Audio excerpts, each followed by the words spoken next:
Buen día, queridos alumnos, ¿cómo están? Buen día, profe. Buen día, Buen doctor. día, profesor. Buen día, profe. ¿Qué tal? Bien, Buen día, Buen bueno día. doctor. qué bueno que estamos conectados. Al menos vamos a esperar hasta que se conecten los 50 primeros alumnos. ¿Sí? Sí, doctor. Después empezamos.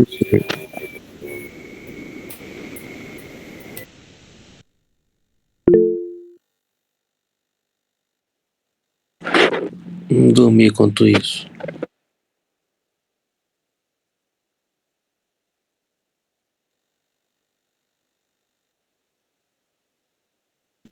Eu já tentando.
Ok, creo que lo que están presentes son 48.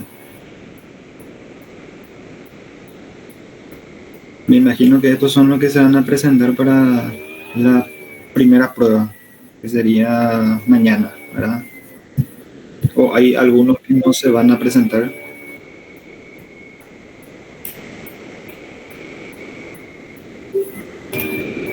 Bom dia, doutor. Buen día, buen día. Todos los que están acá presentes se van a presentar para el examen de mañana, ¿cierto? No me equivoco. Sí, Estarei. O hay Sí, algunos claro. que no están preparados o se sienten todavía con algunas dudas. Es por ello que convocamos a esta reunión para aclarar las dudas. Vamos primeramente a agradecer a ustedes que están interesados en hacer un buen repaso, ¿verdad? De aprender la semiología. Eso es interesante, que ustedes mismos estén preocupados. Y es bueno que tengamos dudas. Eso quiere decir que estudiamos en algún momento y alguna cosa no quedó claro. Porque cuando uno estudia, tiene sus fases, ¿verdad? En el periodo de aprendizaje. En una primera fase existen lo que se llama dudas sobre dudas, ¿verdad? ¿Qué quiere decir eso? Que muchas veces dudamos de de lo que sabemos, ¿verdad? Y en una segunda fase en donde uno reconoce esas dudas y ya saben lo que sabe, ¿verdad? Y eso es un proceso que tenemos que siempre cumplir y cada uno de los alumnos eso pasamos, ¿verdad? Solamente que muchas veces no pensamos. Entonces la fase de una didáctica muchas veces uno en un primer término no saben lo que no saben, ¿verdad? Quiere decir eso que no saben nada. Después hay un segundo periodo en donde saben que no saben. Creo que en ese periodo estamos ahora, ¿verdad? Sabemos algo que no nos quedó claro. Después nos vamos al tercer periodo, en cuando ustedes ya tienen práctica, ya ven los pacientes, ya diagnostican, estudian más. Entonces se van a un tercer periodo en donde se dice que los profesionales saben que saben, a saber lo que están haciendo. Y por último, inclusive pueden dudar de lo que hacen, ¿verdad? De tanto saber. Y a ese cuarto periodo muy pocos llegan. Nosotros estamos en el segundo. Sabemos que nos falta algo por saber, ¿verdad? Y eso es bueno, porque estamos leyendo y le estamos captando. Bien, la reunión de hoy no es para contarles los temas del examen, sino es nada más un repaso de lo que vamos a aprender, de lo que nos quedó claro y también un repaso de las dudas que tengamos. Ustedes pueden preguntar en cualquier momento de- del, del tema, de las cosas que les faltan estudiar. Vamos a ir haciendo un repaso medio rapidito, ¿verdad? Vamos a dividir la clase en dos periodos que va a durar 45 minutos y 45 minutos, ¿verdad? Vamos a hacer una pausa entre ellos y después seguimos. Y ustedes van a ir viendo de cómo especificar, de cómo caracterizar, ¿verdad? Necesito que anoten 3 preguntas que siempre se hacen en semiología, ¿sí? 3 preguntas clásicas que se hacen en semiología. O puede ser también en otra cátedra o en otra materia, ¿verdad? Pero uno cuando habla de semiología se tiene que hacer al menos 3 preguntas clásicas. Cuando estudian un tema, ¿sí? Cuando estudian un tema. Vamos a compartir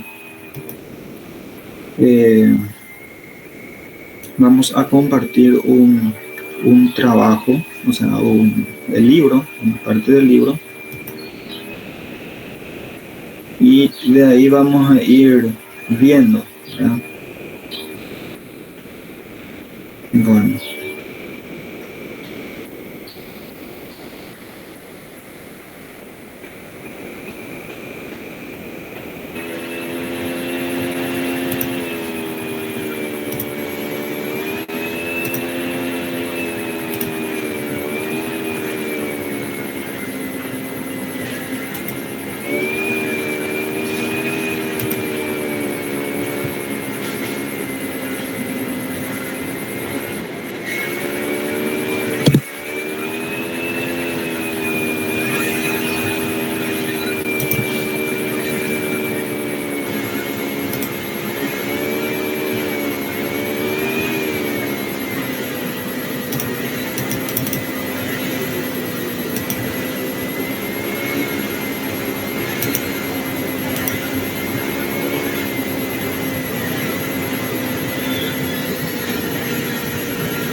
¿Y cuáles serían las 3 preguntas, profe?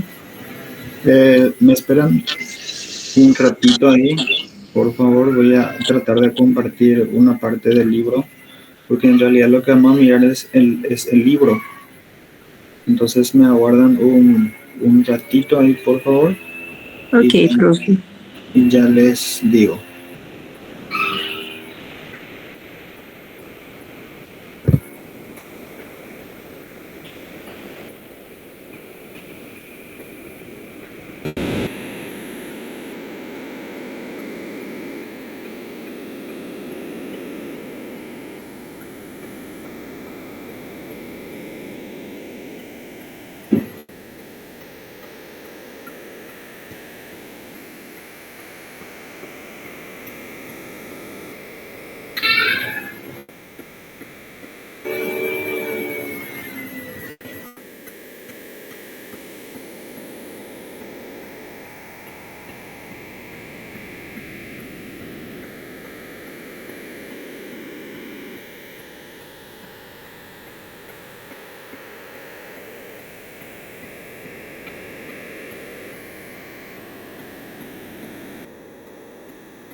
No sé si ahí pueden visualizar una parte del libro.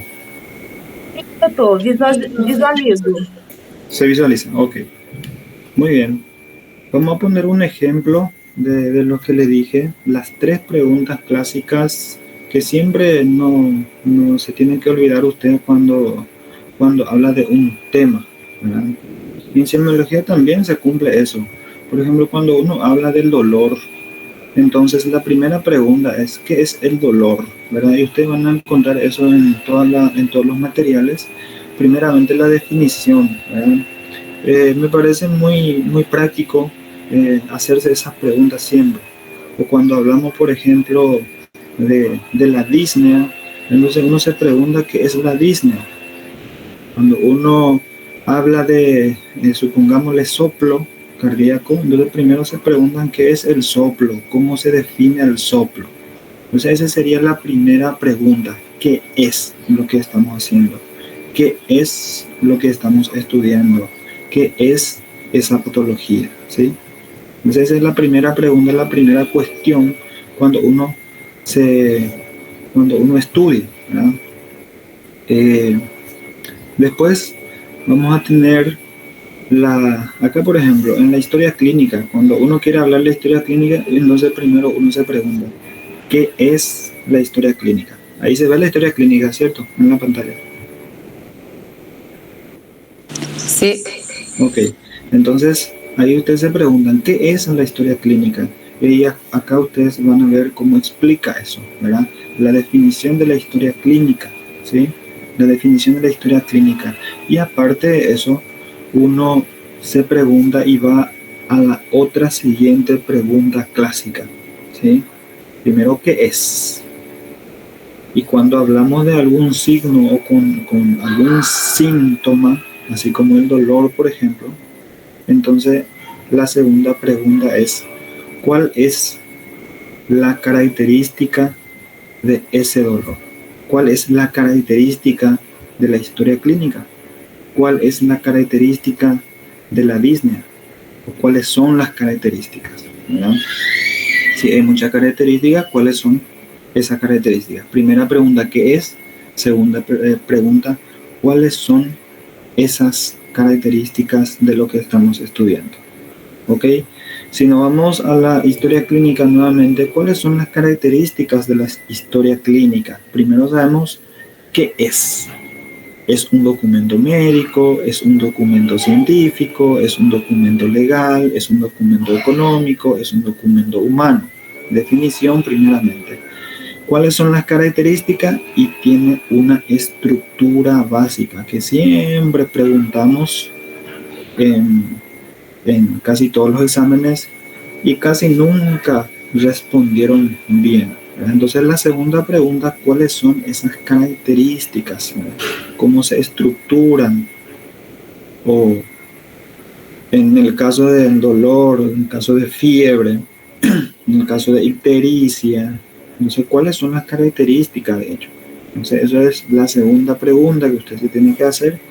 Y por último, que es la tercera pregunta en semiología que siempre se le van a preguntar, es cómo se realiza, cuáles son las técnicas de la evaluación, ya sea cuando se trata de algún signo o algún síntoma o de alguna patología.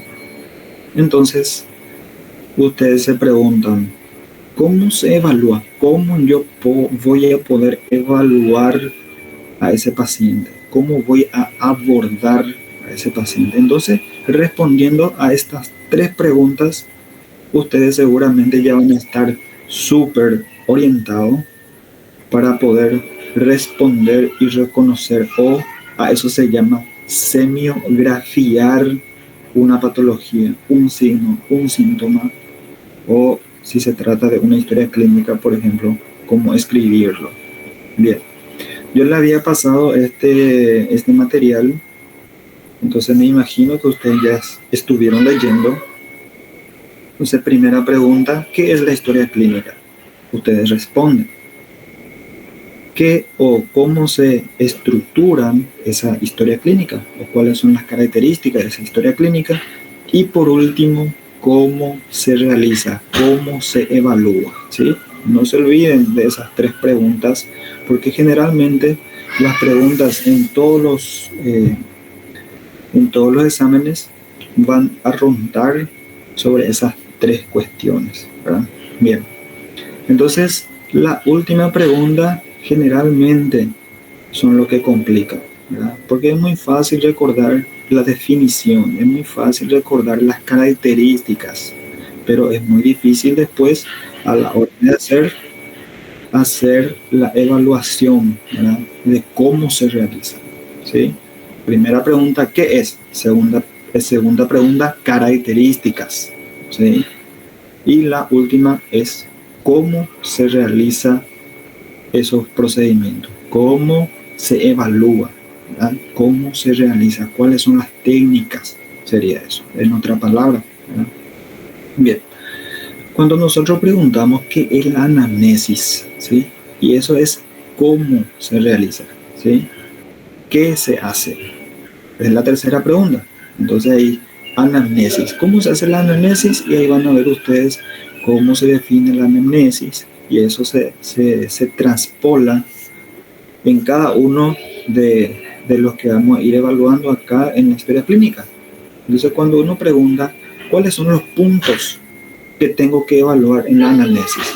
Y ahí ustedes van a ver los puntos que se van a evaluar en la anamnesis: datos personales, motivo de consulta, enfermedad actual y su antecedentes patológicos personales, patológicos personales, fisiológicos personales, medio, hábitos. Entonces ustedes se preguntan nuevamente, cuando hablan de datos personales, ¿qué es un dato personal? ¿Cuáles son las características de estos datos personales y cómo lo hago? Y eso van a estar las respuestas ustedes que van a encontrar son acá, ¿verdad? Datos personales, ¿qué es datos personales? ¿Cuáles son sus características? Y cómo se realiza, ¿verdad? ¿Qué es? Ya sabemos que son los datos personales, ¿verdad? Acá nos explica en el dato de la anamnesis, ¿verdad? Al interrogar a un paciente, y después cuáles son sus características y caracterizar, poner su nombre, edad, estado civil y demás cosas, caracterizar, ¿verdad? ¿Y cómo se hace? Nombre, preguntarle al paciente. Estado civil, preguntarle al paciente o a sus familiares, ¿verdad? Y de esa forma van a ir construyendo una historia clínica clásica, ¿sí? O básica. Motivo de internación. Entonces son de estos puntos lo que ustedes siempre se tienen que recordar en cualquier parte del país o del mundo donde se encuentren, ¿verdad? El examen físico. ¿Qué es el examen físico?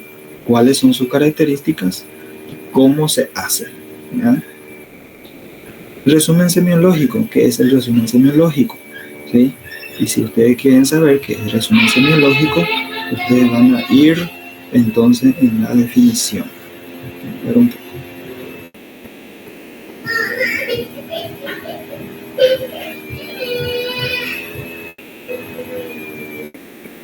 Examen físico, acá nos dice: el examen físico de la medicina es una ciencia y un arte, y por ende requiere una técnica para cumplir sus propósitos, y se hace durante la anamnesis, ¿verdad?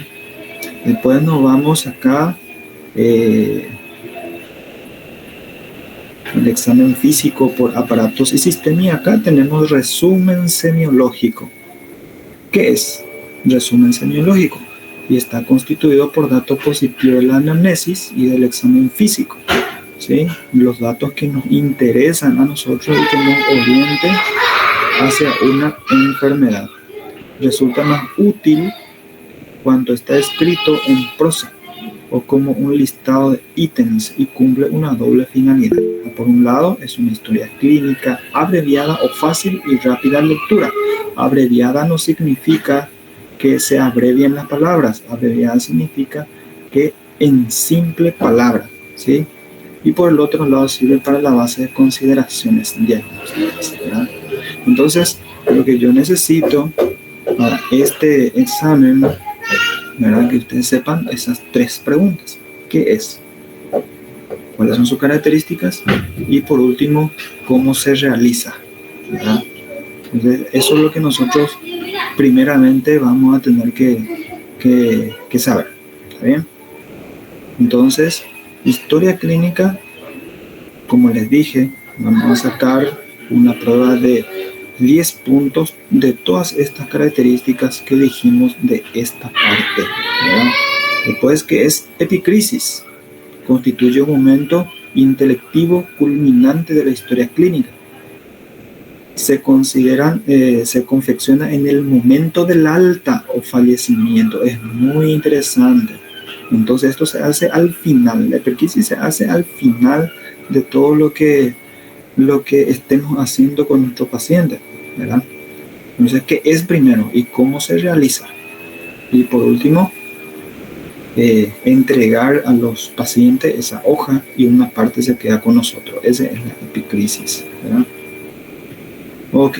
¿Alguna duda sobre la historia clínica que ustedes quieran hacer, que hayan leído? ¿Sí? Es muy interesante. Doctor, Sí. cuando usted dice en consideraciones diagnósticas, los datos positivos sería para los síndromes, los síntomas, lo que son positivos en este sentido. Las consideraciones diagnósticas cuando uno hace, bueno, a ver un poco si llegamos a mirar acá, consideraciones diagnósticas, ahí vemos. ¿Qué es lo que es consideraciones diagnósticas?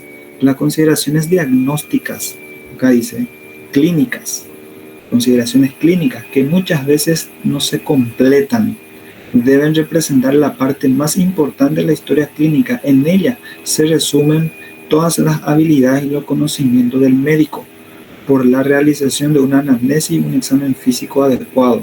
Los malos diagnósticos suelen ser buenos razonamientos sobre hechos mal observados, ¿sí?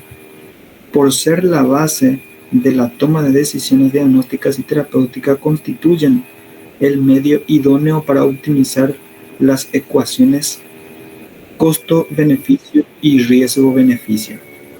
A modo sencillo de explicar las consideraciones diagnósticas, son los diagnósticos sindrómicos que van a salir de todo lo que hayamos captado en nuestro paciente, de todos los datos positivos que hayamos encontrado, ¿verdad? Acá más arriba ustedes van a verlo. En este apartado se fundamentan los síndromes clínicos que surgen de los signos y síntomas reunidos mediante la anamnesis y el examen físico. A partir de estos síndromes se hacen disquisiciones sobre diagnósticos diferenciales y de arriba a uno o más diagnósticos presuntivos, ya sea un diagnóstico anatómico, diagnóstico sindrómico funcional, diagnóstico sindrómico o por último diagnóstico etiológico, ¿verdad?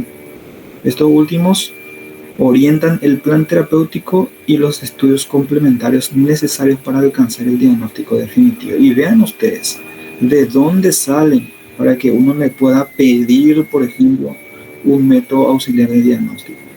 Imagínense, al final, después de consideraciones diagnósticas, al terminar eso, ahí recién uno piensa qué le puede pedir o qué método auxiliar de diagnóstico le va a facilitar para llegar a un diagnóstico definitivo, ¿verdad? Entonces, consideraciones diagnósticas son los diagnósticos presuntivos que ustedes van a poner. Acá tenemos, por eso les digo, consideraciones diagnósticas, en otra palabra, podemos también poner diagnósticos presuntivos o simplemente diagnósticos sindrómicos, ¿verdad? En el caso nuestro. Entonces, a eso se llaman diagnósticos, consideraciones diagnósticas, ¿verdad? Supongamos que ustedes le evalúan a un paciente con un cuadro de tromboembolismo pulmonar, ¿verdad? Ingresó por dificultad respiratoria, van a ir haciendo su anamnesis, su historia clínica, van a medir su presión, frecuencia cardíaca, saturación, van a auscultar los pulmones, el corazón, o sea, van haciendo su examen físico, ¿verdad? Y después, antes de llegar a los diagnósticos, a las consideraciones diagnósticas, ustedes piensan y dicen, este paciente tiene tantos años de edad, tiene factor de riesgo, ¿sí? Su evolución es muy agudo de su dificultad respiratoria. Y yo oculto y los murmullos vesiculares están disminuidos en una región y no tienen otra parte ninguna alteración y presenta taquicardia, desatura, ¿sí? Y va reuniendo, y a eso se llaman datos positivos de valor, ¿verdad? Que tenga factores de riesgo, que tengan los signos y los síntomas, ¿verdad? Entonces al final reúnen las condiciones para pensar, por ejemplo, de un síndrome de dificultad respiratoria causada por tromboembolismo pulmonar. Y ahí vamos a tener el diagnóstico anatómico, ¿verdad? De tromboembolismo pulmonar, ¿sí? Tromboembolismo pulmonar. Inclusive anatómico fisiopatológico, ¿verdad? Porque para que ocurra un tromboembolismo pulmonar debe de haber un coágulo que se vaya a obstruir algunas de las arterias pulmonares y eso produce todos esos síntomas que dijimos. Es un ejemplo nada más. Entonces, comprenden esa parte, ¿sí? Sí, profe. Algunas dudas Gracias. que tengan sobre la historia clínica. Profe, pode repetir sobre o resumo semiológico, por favor? Creio que seja um resumo de todo o caso do paciente, como anamneses, os dados coletados, é isso? Exactamente. El resumen semiológico, vamos a ver, a retroceder. É junto com anamnese e exame físico, no caso, sim? Completito. Cuando uno quiera escribir un resumen semiológico, es después de que haya preguntado toda la anamnesis, todo el examen físico y después el resumen semiológico es como si fuera a decir, por ejemplo, los datos que te impresionó que fueran positivos para la evaluación o para hacer un diagnóstico. Ese es el resumen semiológico. Vamos a ir a la definición propia del resumen semiológico. Perfeito, doutor. Pasamos al examen físico, por ejemplo, por aparatos y sistemas, de cabeza hasta los pies, ¿verdad? Y acá tenemos un resumen semiológico. Está constituido por los datos positivos que te interesan, ¿verdad? Es lo que yo les había dicho. Datos positivos sería, en el caso nuestro que dijimos tromboembolismo pulmonar, dijimos que era persona de edad, supongámosle avanzada, con alguna patología de base, ya sea obesidad, hipertensión, fibrilación auricular. Todo el campo, en el caso de las mujeres, por ejemplo, uso de anticonceptivos. Entonces eso implica que hay datos positivos que pueda causar un tromboembolismo pulmonar, ¿verdad? Todo lo que habíamos recabado, ¿sí? En la anamnesis y en el examen físico, ¿verdad? Resulta más útil cuando está escrito en prosa, no como un listado de ítems. No es que vamos a poner arriba línea, no es que abajo vamos a poner taquicardia, sino taquicardia con su evolución, ¿verdad? Taquicardia si es agudo, dificultad respiratoria si es agudo crónico. Entonces solamente una dificultad respiratoria nos va a orientar, ¿verdad? Tenemos que saber sus características, ¿sí? Y cumple una doble finalidad. Por un lado, es una historia clínica abreviada y fácil y rápida de lectura, y por el otro lado sirve de base para las consideraciones diagnósticas. Entonces ustedes cuando hagan un resumen semiológico es lo que le van a decir, por ejemplo, a sus jefes. Así mismo le van a presentar, no van a leer toda la historia clínica, sino que un resumen lo que van a hacer, ¿verdad? Y el resumen semiológico, por ejemplo, cómo se realiza, y así como les había dicho, por ejemplo, le van a decir, doctor, tenemos un paciente de 50 años de edad con estos factores de riesgo que había presentado este motivo de consulta con estas características y los hallazgos semiológicos al examen físico, estos y estos.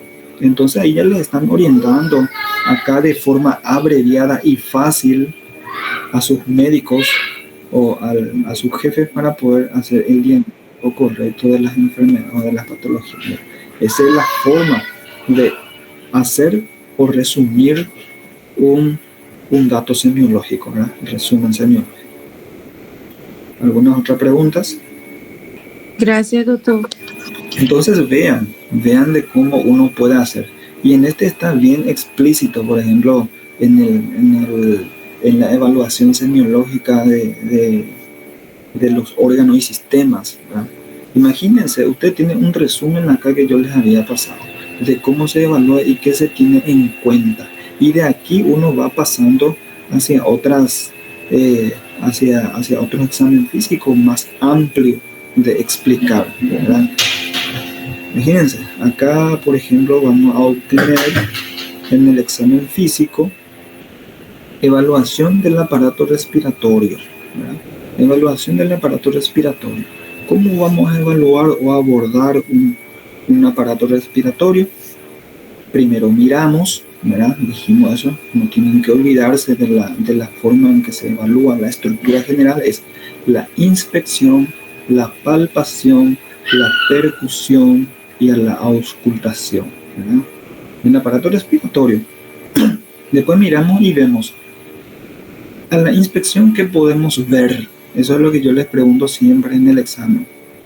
¿Cuáles son las características, por ejemplo, de un paciente con neumotórax? A la inspección, a la palpación, a la percusión y a la auscultación. ¿Qué van a encontrar en los pacientes que tienen neumotórax? ¿Verdad? Y cuando uno piensa, ¿verdad? Y utilizando las 3 preguntas clásicas de la semiología que habíamos dicho, entonces neumotórax. Y ustedes se preguntan, ¿qué es neumotórax? ¿Quién puede responder eso de los participantes que tenemos? ¿Qué es un neumotórax? É a presença de ar ou sangue na cavidade. Na inspeção, Solamente A. assimétrico, na palpação. Solamente aire. Y ahí tenemos el principal problema, ¿verdad? No saben lo que son las definiciones, no saben lo que es neumotórax, y ahí ya estamos con un grave problema, ¿verdad? No podemos diagnosticar neumotórax ni a la inspección, ni a la palpación, ni a la percusión, ni a la auscultación si ustedes no saben la definición. Entonces nos trancamos con la primera pregunta, ¿qué es neumotórax? Y neumotórax es la presencia de aire en el espacio pleural, ¿verdad? Entre la pleura parietal y la pleura visceral, que tiene que ser un espacio virtual, y cuando hay aire o líquido o algún tumor en ese lugar, va a producir un síndrome, ¿sí? Va a producir una patología. Entonces sepan bien, primera pregunta, ¿qué es? ¿Qué es un neumotórax? ¿Cuáles son las características del neumotórax? ¿Sí? Caracterizar el neumotórax, de cómo se produce ese neumotórax. Puede ser un neumotórax grado 1, puede ser un neumotórax grado 2, puede ser un neumotórax grado 3, o puede ser un neumotórax completo de un lado del pulmón, ¿verdad? Eso es caracterizar el neumotórax, ¿sí?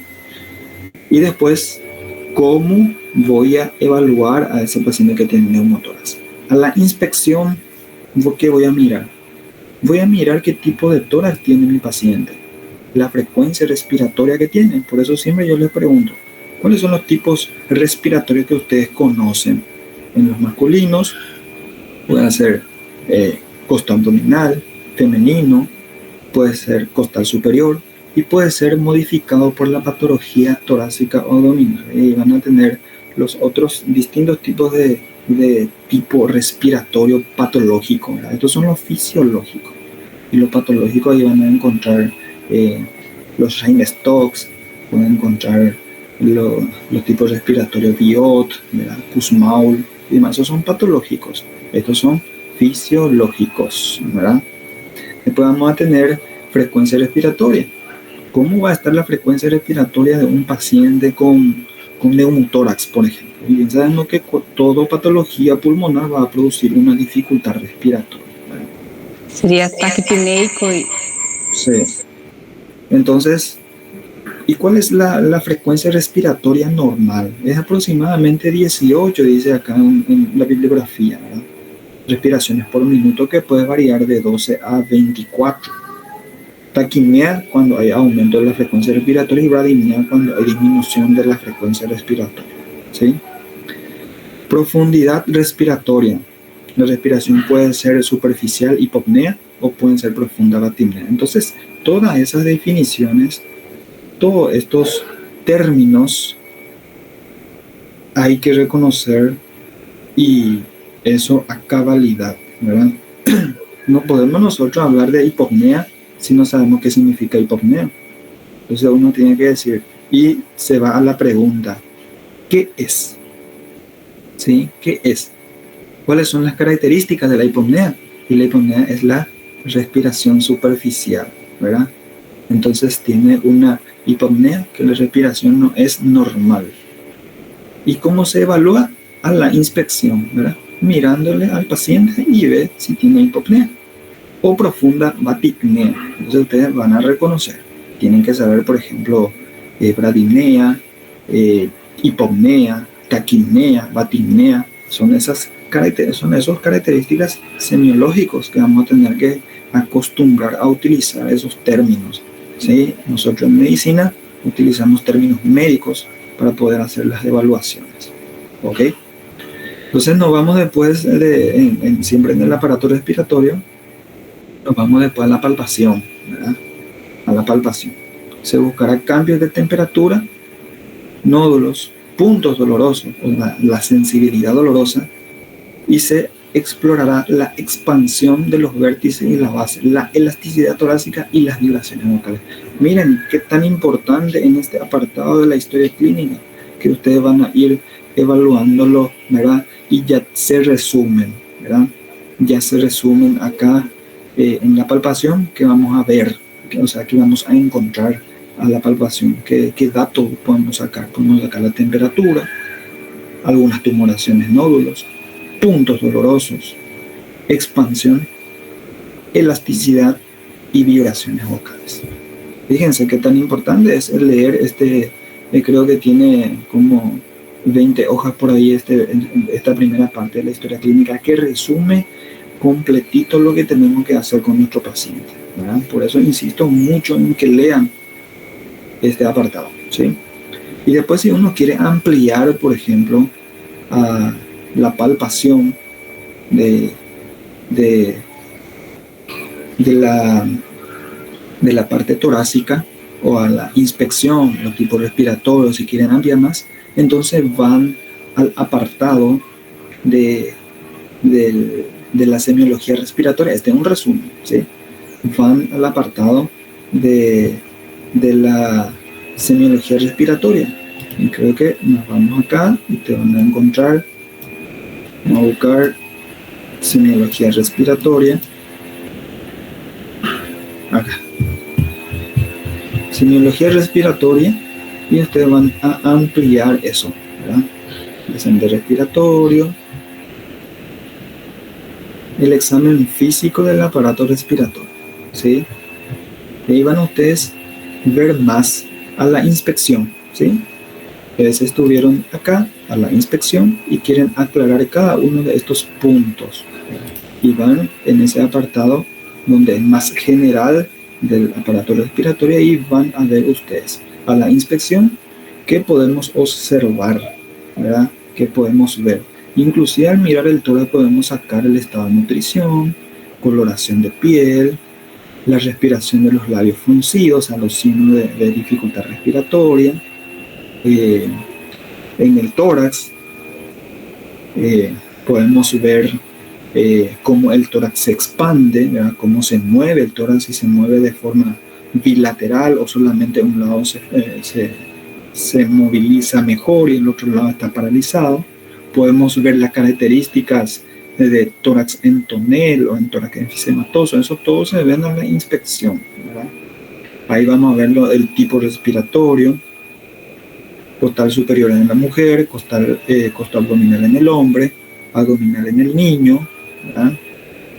Y ahí describen la taquipnea, la polipnea, la bradipnea, inclusive ponen acá algunas características de forma esquemática de cómo se puede observar cuando habla de la amplitud, batipnea, hipopnea, ritmo respiratorio, y ahí vamos a ver los tipos respiratorios patológicos, ¿verdad? Que dijimos y describe Cheyne-Stokes, Biot, acidótica o de Kussmaul, ¿verdad? Que son los más frecuentes que vamos a encontrar. Signos de dificultad respiratoria, que siempre les pregunto también, aleteo nasal, tirajes intercostales, utilización de músculos accesorios y paradoja costal o signo de Hover, ¿verdad? Estos son signos respiratorios, ustedes van a ver eso, es lo patológico, ¿verdad? Después de la inspección nos vamos a la palpación, ¿verdad? Y nos vamos acá otra vez en la historia clínica. Inspección, palpación. ¿Qué teníamos que buscar?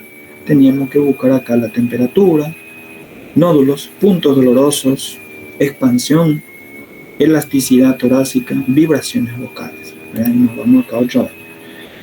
Es muy interesante porque muchas veces la expansión torácica inclusive uno puede mirar y otra vez se puede a través de la palpación encontrar esa elasticidad que busca, ¿verdad? Inclusive comprimiento. Entonces la elasticidad tanto se puede ver, tanto se puede palpar y tanto se puede hacer algunas maniobras para diagnosticarlo, ¿verdad? Palpación general de las partes blandas y de la caja torácica, buscando algunas sensibilidades, ¿verdad? Acá alteración de la sensibilidad, el síndrome de Tisi, ¿verdad? Palpando las uniones osteocondrales, ¿verdad? O controcostales y despertar dolor, sentir si hay alguna fractura, toda la palpación, neurálgicas intercostales, ¿verdad? Sentir el frémito o frote pleural, se siente, ¿verdad? Algunas adenopatías, edemas inclusive podemos ver, podemos palpar, ¿verdad? Elasticidad torácica, toda la palpación, expansión torácica, y uno se pregunta, ¿cómo yo hago elasticidad? Es la tercera pregunta, ¿verdad? Ya habíamos dicho, palpación, por ejemplo, nos vamos a elasticidad torácica, y uno se pregunta, ¿qué es la elasticidad torácica? ¿Cuáles son las características de esa elasticidad torácica? ¿Y cómo yo le evalúo la elasticidad torácica? Entonces quiere aclarar esa elasticidad y se van al siguiente apartado, ¿sí? Elasticidad torácica es una maniobra de escaso valor semiológico y los hallazgos dependen de una gran medida de la edad y del sexo del paciente. Es mayor en los niños y en las mujeres. ¿Por qué? Porque el tórax es blando, todavía no están osificados las uniones costocondrales, por lo tanto generalmente son más flexibles, ¿verdad? Se explora, y ya la tercera pregunta, ¿cómo se realiza? Se explora colocando una palma de la mano por delante y la otra diametralmente opuesta hacia atrás. Comprimiento al final de la expiración, tratando de acercarlas. Se debe explorar comparativamente ambos hemitórax, ¿sí? Y acá vienen sus características. La disminución de la elasticidad puede deberse a alteraciones de la caja torácica o su contenido. Por ejemplo, característico de la edad de la primera posibilidad en el enfisema pulmonar. También se observa en la espondilitis anquilosante. Los derrames pleurales voluminosos y los grandes tumores pueden ocasionar la disminución unilateral de la elasticidad torácica. Vieron que es muy interesante entonces estudiar de esa manera. Para mí que el problema acá fundamental es explicar cómo se estudia, ¿sí? Entonces es de esa manera que uno estudia. Después nos vamos a la expansión torácica. ¿Qué es la expansión torácica y cómo se evalúa? ¿Sí? ¿Y qué implicancias tiene? La primera pregunta, ¿qué es? Segunda pregunta, ¿cuáles son las características? Y tercera pregunta, ¿cómo se explora? ¿Sí? ¿Está bien? Preguntas. Ustedes pueden interrumpir las clases y hacer sus preguntas si tienen algunas dudas. Professor, falar um pouco, se possível, falar um pouco sobre ECG, eletrocardiograma. Bueno, es muy interesante tu pregunta, compañero. En este caso, ustedes quieren ir demasiado lejos, interpretar un electrocardiograma. ¿Qué implica interpretar un electrocardiograma? Implica que ustedes quieren ir a ver un poco, voy a retroceder un poco acá. ¿Qué nos dice en esta historia clínica? ¿Acá? En esta historia clínica, si ustedes se fijan, ustedes quieren saltar de la anamnesis hasta el punto 5 más o menos, ¿sí? El punto acá, después del punto 3, ahí ustedes quieren trasladarse y no necesitarían ustedes conocer todas estas características. qué es, cuáles son sus características y cómo se realizan todos estos. Y después llegar a un método auxiliar de diagnóstico, ¿verdad? Ese es nuestro objetivo. En semiología, de hecho, que una parte se divide a todo lo que compete con la realización de la historia clínica y método auxiliar de diagnóstico, ¿verdad? Se divide así la historia clínica.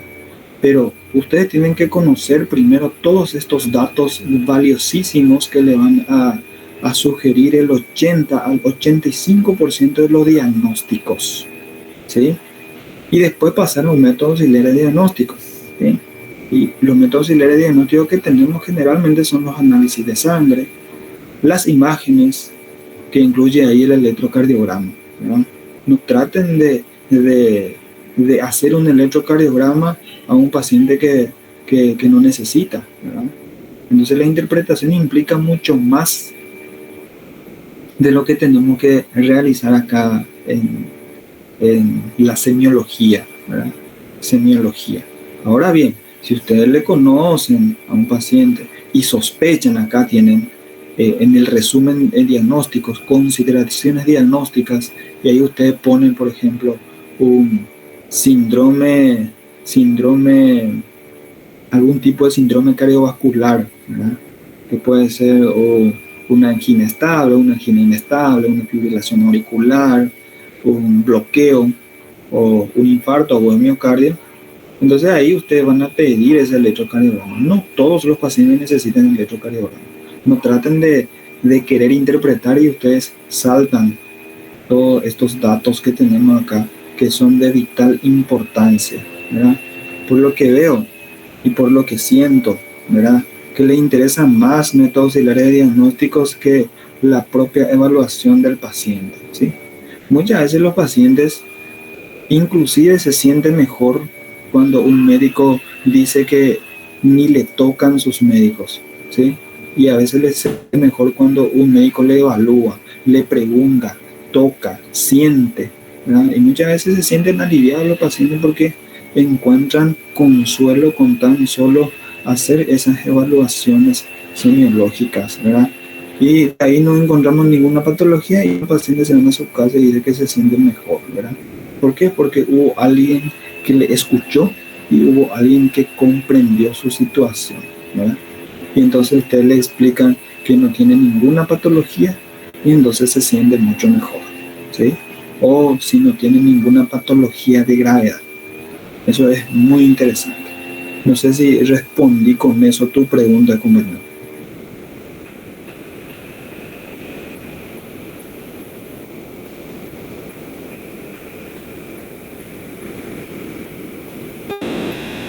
No les escucho. No sé si respondí tu pregunta.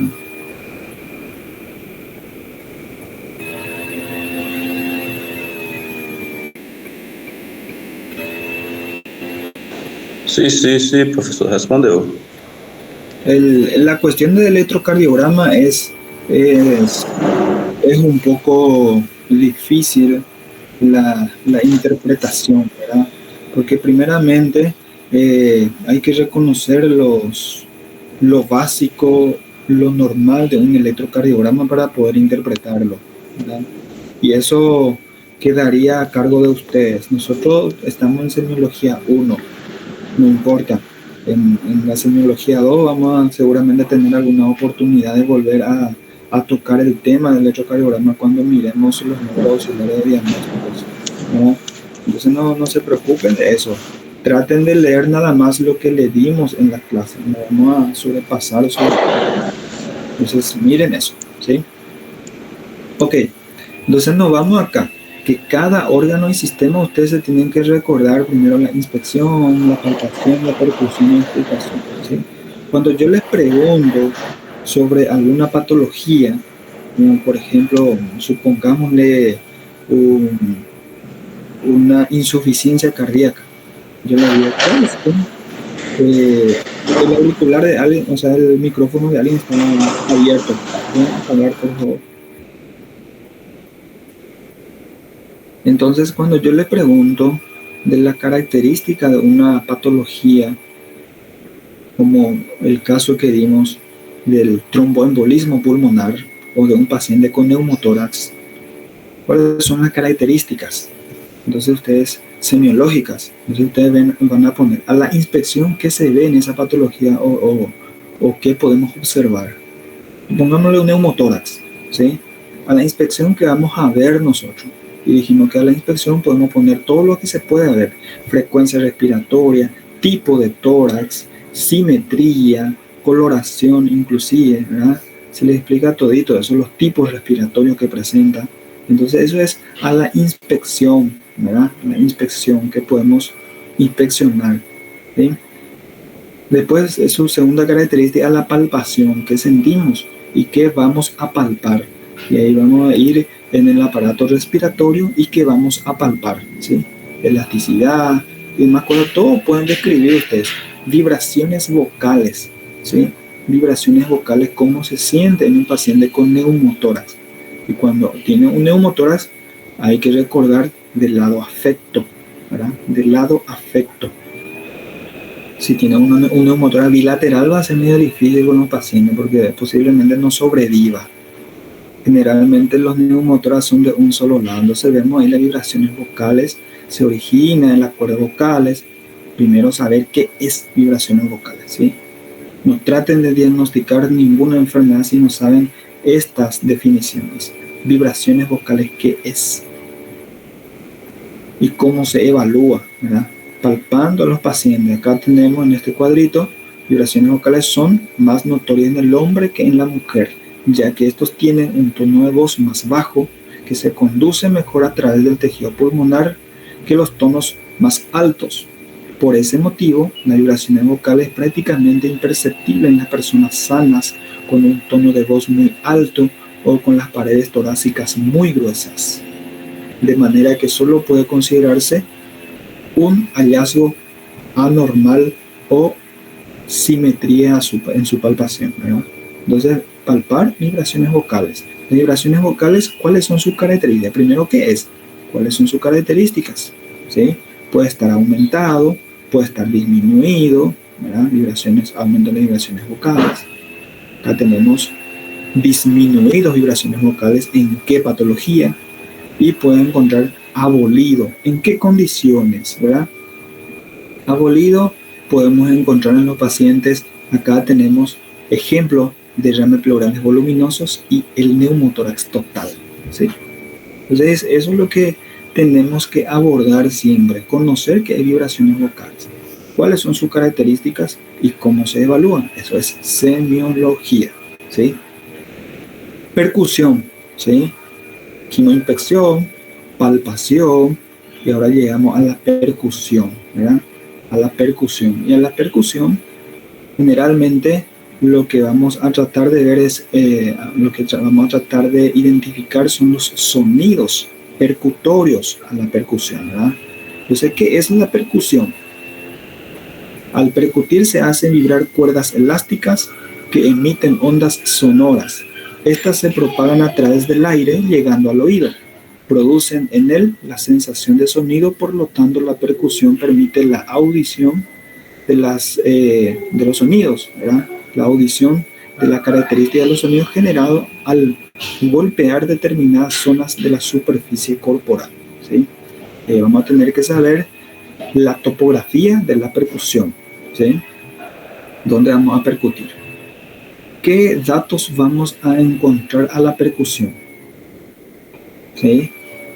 ¿Cuáles son esos sonidos que vamos a encontrar? Y ahí vamos a tener que ver, a ver un poco acá, sonoridad, característica de la sonoridad, matidez a la percusión y timpanismo. Y siempre lo que les pregunto, ¿verdad? En el neumotórax, por ejemplo, va a haber timpanismo porque va a haber lleno de aire, va a ser como una pelota, ¿verdad?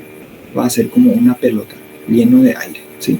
Sonoridad, matidez, timpanismo. Lo normal primero, después lo patológico. Y entre ellos podemos encontrar submatidez e hipersonoridad, ¿sí? Acá, por ejemplo, en el enfisema o en la crisis asmática o en el neumotórax podemos ver hipersonoridad, ¿sí? Como puede haber también el timpanismo. ¿Se entiende? Entonces, saber todas las definiciones. Primero, ¿qué es? Segundo, características. Tercero, ¿cómo se realiza? ¿Cómo es la técnica percutoria? Y tienen que saber ustedes cómo se hace la percusión, ¿sí? En la práctica seguramente les enseñaron cómo se percute, ¿sí? Tenemos que tener un dedo plexímetro y otro dedo flexor, ¿verdad? En donde uno golpea al otro para emitir sonidos, y esos sonidos que emiten entre los espacios intercostales, porque nunca vamos a tener que percutir sobre huesos, al menos que queramos evaluar el dolor óseo, podemos percutir sobre huesos, pero en este caso lo que queremos evaluar es el pulmón, el parénquima pulmonar. Por lo tanto, hay que percutir entre los entre las costillas, ¿verdad? Y acá describe cómo es la técnica de cómo se hace, que es la tercera pregunta, ¿sí? ¿Qué es la percusión? ¿Cuáles son sus características? ¿Y cómo se hace? ¿Sí? Ok, hasta acá algún problema que tengan. Esa es la percusión. Y después ustedes se van a ir a la auscultación, ¿sí? Un poco a la auscultación. Permiso. Sí. ¿Podría repetir otra vez, porfa, a respecto de la hipersonoridad? ¿Cuál es la diferencia de una hipersonoridad para un timpanismo y dónde voy a encontrar la hipersonoridad, porfa? Hipersonoridad es generalmente el estado del aumento de la sonoridad, y en su forma más alta va a producir timpanismo, ¿sí? ¿Ok? O sea que si vamos a progresar nosotros en percutir a un paciente con pulmón normal, seguramente en todo el campo donde haya aire vamos a tener sonoridad, en donde entra mejor el aire. Ahí vamos a encontrar sonoridad. En su otro punto, en donde no haya ningún aire, nada de aire no entra, nada de aire se encuentra, a eso se llama matidez, ¿verdad? En su punto menos. Entre la sonoridad y matidez, uno puede encontrar la submatidez, ¿sí? O sea que el sonido que va a emitir va a disminuir, ¿verdad? La matidez, la submatidez, ¿verdad? Y después nos vamos en su punto más alto de la sonoridad, que en algunos lugares podemos encontrar timpanismos, y acá explica lo normal donde podemos percutir el timpanismo, ¿verdad? Por ejemplo, percutiendo el estómago e intestinos, si están con retención de aire, podemos tener una intensidad superior a los otros dos sonidos, ¿verdad? De la sonoridad y de la submatidez, ¿sí? Superior a ello, duración máxima y tonalidad intermedia entre el mate y el sonoro. Acá está. En el tórax se lo encuentra sobre el espacio de Traube, ¿sí? ¿Conocen el espacio de Traube? ¿Dónde se puede localizar? Entonces, en esa región, si usted percute normalmente, ahora mismo en su espacio de Traube, van a encontrar timpanismo, ¿verdad? Y la hipersonoridad constituye una variedad de la sonoridad característica por ser más fuerte, más grave y un tono más bajo y de mayor duración, pero sin el carácter musical del timpanismo. Si ustedes, por ejemplo, como le dije, percuten una pelota de goma y va a tener ese ruido de tim, tim, ¿verdad? Que parece que emite un sonido musical, ¿verdad? Ese es el timpanismo.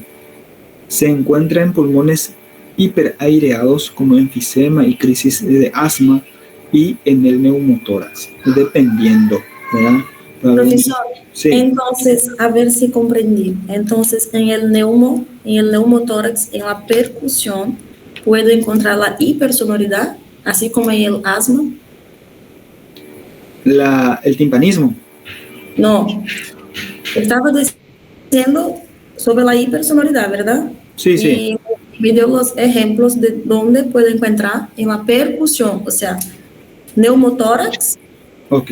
La percusión del neumotórax va a ser entonces hipersonoridad. Puede haber tanto hipersonoridad o como también en su expresión máxima el timpanismo. ¿Por qué? Porque en el timpanismo es cuando el ruido, cuando el sonido ya es en su máxima expresión, ¿verdad? Pasan por hipersonoridad, pasan al timpanismo. Ah, sí, ahora comprendí como si fuera que la hipersonoridad es un grado abajo del timpanismo. Exactamente. Gracias. Exactamente. Por la tensión que produce el ruido puede llegar a sonar como un timpánico, ¿verdad? Por eso es que cuando una pelota vos le estás insuflando, le estás inflando, primero pasa a tener un sonido mate, ¿verdad? Que no hay ninguna aire y la pelota está desinflada totalmente, no emite ningún ruido. O sea, eso podemos comparar con ese ruido, ¿verdad? Matidez. A medida que vos les vas cargando, va a tomar primeramente la sonoridad, ¿verdad? Después va a tomar la hipersonoridad y por último va a llegar al timpanismo, que va a sonar así como tim, tim, tim, ¿verdad? Parece un sonido musical. Sí, profe, ¿podría repetir dónde en la percusión yo encuentro el hipersonoridad? Yo anoté acá neumotórax y ¿cuáles son los otros dos? Bueno, no sé si vos te estás fijando de la presentación acá en la pantalla. Ah, sí, sí. Se ve, ¿verdad? Bueno, acá podemos ver timpanismo. Timpanismo normalmente donde se puede percutir estómago e intestino, dice que normalmente muchas veces encontramos ahí, pero eso depende mucho del tejido adiposo que tiene, porque eso puede modificar también, ¿verdad? Es un sonido musical de intensidad superior a los otros dos sonidos, duración máxima y tonalidad intermedia entre el mate y el sonoro.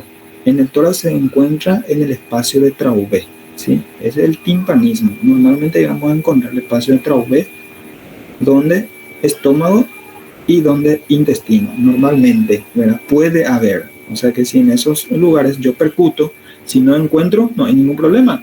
Y si hay, puedo pensar que es normal, ¿verdad? Por otro lado, la hipersonoridad, ¿verdad? ¿Dónde podemos encontrar? Y vamos a encontrar generalmente este tipo de sonoridad, o sea, este tipo de sonido que vamos a sentir, generalmente son patológicos, ¿verdad? Son patológicos, porque la hipersonoridad, para que ocurra en un tórax normal, no existe, ¿verdad? No existe. Entonces, cuando uno encuentra la hipersonoridad y asimismo también del timpanismo, cuando uno escucha timpanismo en una caja torácica que no sea en el espacio de Traube, siempre van a ser patológicos, ¿sí? Y asimismo también la hipersonoridad, cuando nosotros percutimos y sentimos, ¿verdad? Posiblemente vamos a pensar en el enfisema, crisis asmática o neumotórax. Depende de cómo se presente la patología. El enfisema generalmente es crónico, ¿verdad? El pulmón enfisematoso, secundario a la falta de la enzima o a un paciente que fuma mucho, ¿verdad? Va a tener un tórax enfisematoso, un pulmón enfisematoso. En la crisis asmática, generalmente la presentación son agudas, ¿verdad? Y en el neumotórax también. Entonces, depende de su anamnesis, depende de su evolución de la enfermedad, de la característica de cómo se presente. Uno va a pensar, o es un asma, o es un enfisema, o es un neumotórax. ¿Sí? ¿Se entiende? ¿O quedó medio engorroso?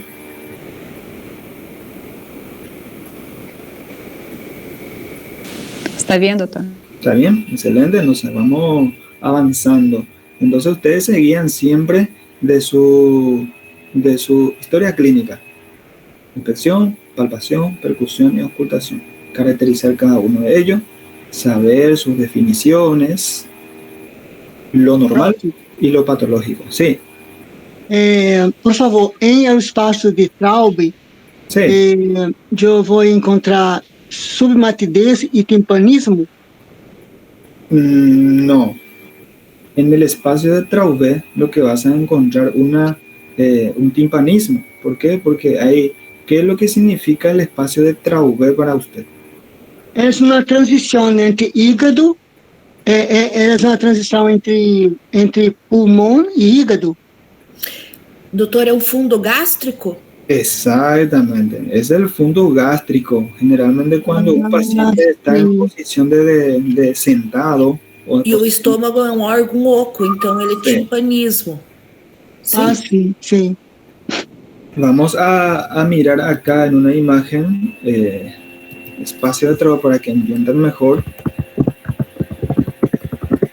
Es así que uno estudia, ¿verdad? Cuando uno no sabe o cuando uno está en duda, entonces pone en internet espacio de trabajo. Ahí ustedes buscan y ponen imágenes, porque ya es una imagen que se le muestre.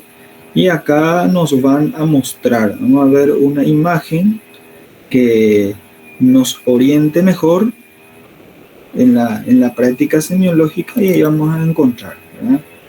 ¿Ven la presentación ahí? ¿Sí? ¿Pueden ver el internet que es donde miramos? Sí. Ahí podemos observar, ¿verdad? El espacio de Traube es donde se puede percutir y sentir el sonido del fundus gástrico, ¿sí? Del fundo gástrico. Acá tenemos murmullo vesicular o capaz podemos tener latido cardíaco porque es un área precordial. Generalmente vamos a encontrar en esta región ausencia de murmullo vesicular. Generalmente no se oculta ni la voz, ¿verdad? Y es en esa región donde vamos a encontrar el espacio de Traube. Voy a ver otra imagen más representativa. A ver, por ahí sí tenemos.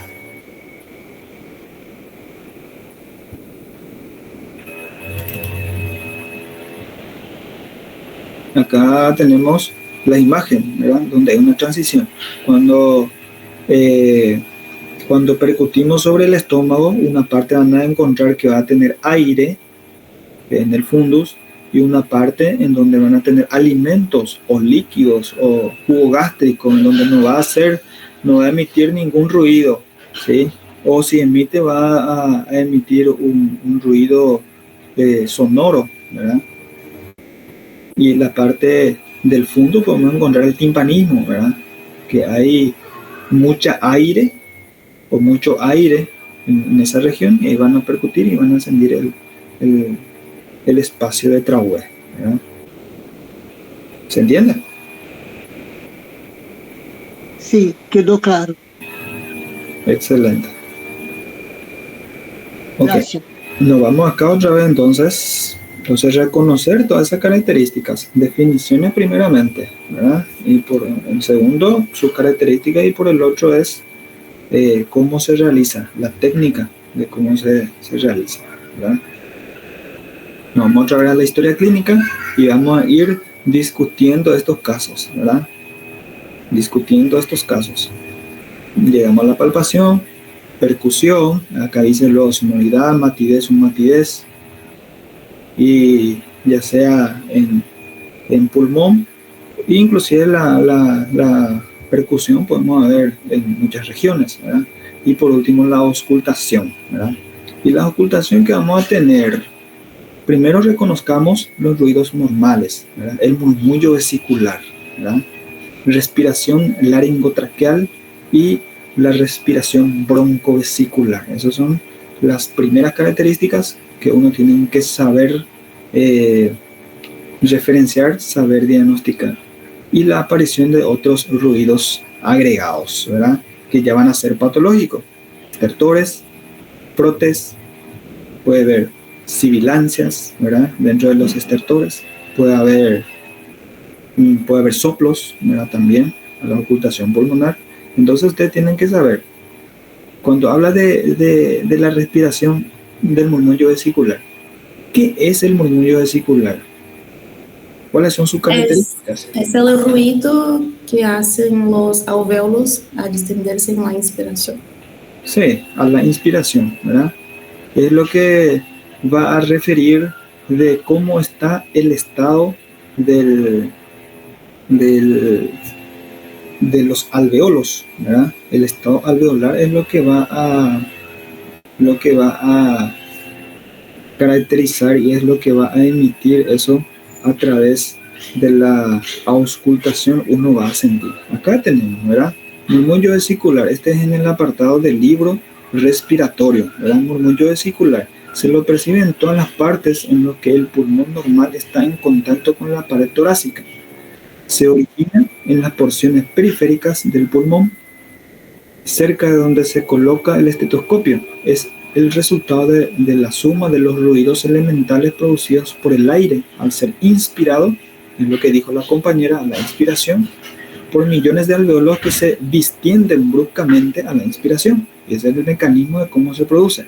Es suave, de tonalidad baja, y predomina en la inspiración en relación con la expiración. Es 3-1, ¿verdad? O sea, el sonido, el volumen del sonido a la inspiración es 3 veces mayor que a la inspiración que a la expiración, ¿verdad? Inclusive puede llegar hasta 4-1, ¿verdad? Se ausculta con máxima pureza sobre la cara anterior de los primeros espacios intercostales en las regiones axilares y en las regiones infraescapulares. Esas son las regiones donde normalmente uno va a auscultar un murmullo vesicular normal. Después nos vamos a la respiración laringotraqueal. Primero sabemos qué es respiración laringotraqueal, cuáles son sus características y dónde se las puede auscultar, ¿verdad? Acá tenemos la respiración brónquica o glótica, denominada incorrectamente, ¿verdad? Porque no es en esa zona lo que se percibe. Dado que no es necesaria la glotis para su producción, se origina en las vías aéreas proximales, ¿verdad? Grandes, y es producida por la turbulencia generada por el pasaje de aire a través de la vía respiratoria alta, ¿ok? Dijimos que el murmullo vesicular son las más distales, alveolares, ¿verdad? La respiración brónquica, ¿verdad? Ahí vamos a ocultar en las vías respiratorias proximales, ¿sí? Después nos vamos a la respiración broncovesicular, que está en medio de ello, entre las grandes vías aéreas y las vías respiratorias que llegan a los alveolos, ¿verdad? Ahí vamos a ocultar normalmente la respiración broncovesicular, ¿ok? Esos son los normales, lo fisiológico. Entonces, cuando tenemos alteraciones, algunas patologías a la auscultación, ¿qué es lo que pasa? Esos ruidos escuchamos o no escuchamos en los lugares donde se debe de auscultar, ¿verdad?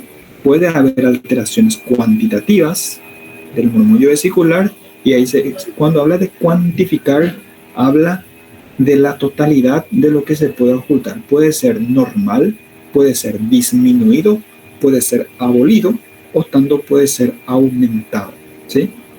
Acá tenemos aumentado, ¿sí? Puede ser normal, puede ser disminuidos o puede estar abolidos dependiendo de la patología, ¿verdad? Por eso uno tiene que saber qué es murmullo vesicular, dónde se ausculta normalmente, cuáles son sus características. Puede estar aumentado, normal, disminuido o abolido. Esas son sus características. ¿Y cómo se realiza? Y cómo se realiza es la técnica de cómo se ausculta, usando un estetoscopio y poniendo en los lugares donde se tienen que evaluar la caja torácica, ¿sí? Generalmente se evalúa región anterior primero, después en la región supraclavicular, que es el ápice, después en la región posterior y por último en la parte lateral, ¿verdad? Para la técnica de evaluación del murmullo vesicular, ¿ok? Y ahí va a interpretar cuáles son las patologías que aumentan el murmullo vesicular, cuáles son las patologías que disminuyen el murmullo vesicular y cuáles son las patologías que produce abolición del murmullo vesicular. Vamos a ir entonces a algunos ejemplos.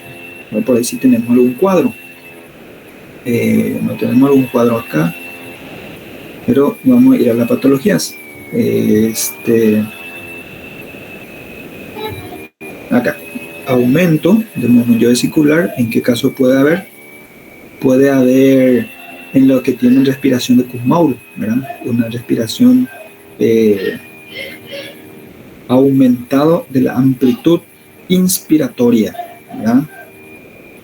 En los pacientes que hacen ejercicios, ¿verdad? El movimiento vesicular aumentan en estos pacientes. En quienes van a disminuir, acá es muy importante también en el aumento, cuando un lado tiene atelectasia, ¿sí? ¿Y quién sabe qué es atelectasia en el grupo? ¿Quién me dice que es atelectasia?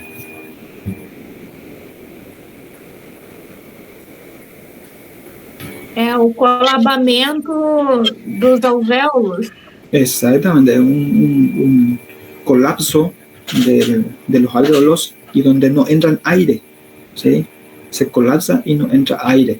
Y si no entra aire, generalmente en un lado del pulmón, del otro lado del pulmón tienen que hacer el doble del trabajo. Y a eso se llama hiperventilación supletoria.